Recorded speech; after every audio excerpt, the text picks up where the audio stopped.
Βρίσκομαι στην Ιαπωνία και ετοιμάζομαι τώρα να πάω σε ένα πριβέ μάθημα ζωγραφικής μάγκα που έχω κλείσει με μια γνωστή καλλιτέχνηδα του Τόκιο. Ελάτε μαζί μου στο μάθημα. Συνεχίζοντας την παράδοση να μαθαίνω μια τέχνη σε κάθε χώρα, έκλεισα ένα μάθημα για 2 άτομα με την Νάο Γιαζάουα, τις οποίες τα μάγκα έχουν κυκλοφορήσει παγκοσμίως και έχουν γίνει και άνιμε. Δεν είχα ξανακάνει μάθημα ζωγραφικής, ούτε είχα διαβάσει μάγκα, αλλά η Νάο μας καθοδήγησε τέλεια για να φτιάξουμε τον δικό μας χαρακτήρα. Μας εξήγησε τα υλικά με τα οποία θα δουλεύαμε και αμέσως μπήκε στις βασικές αρχές σχεδίασης προσώπων. Αυτό που με μάγεψε ήταν το πώς με 2 γραμμές ή με το να αλλάξεις τις αποστάσεις στα μάτια και το στόμα, αλλάζει τελείως η ηλικία του χαρακτήρα σου. Το πρώτο σχέδιο το κάναμε με μολύβι, ακολουθώντας τις τεχνικές του μάγκα. Στη συνέχεια μεταφέραμε το σχέδιο με μελάνι σε χαρτί μάγκα και προσθέσαμε λεπτομέρειες. Τις κούρες επιφάνειες με μαύρο μαρκαδόρο και τις σκιές, τις αποχρώσεις και την ήριδα του ματιού με ένα γκρι φιλμ που κόβαμε με κοπίδι.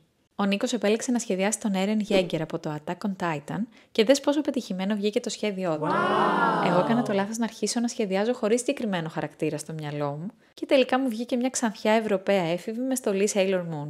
Στο τέλος πήραμε μαζί φωτοτυπίες των σχεδίων μας και ένα βιβλιαράκι με τις βασικές αρχές σχεδίου μάγκα. Η Νάο ήταν εξαιρετική, μας έμαθε πολλά για την τέχνη της και όλη η εμπειρία μας χαλάρωσε από μια κουραστική και γεμάτη μέρα στο Τόκιο.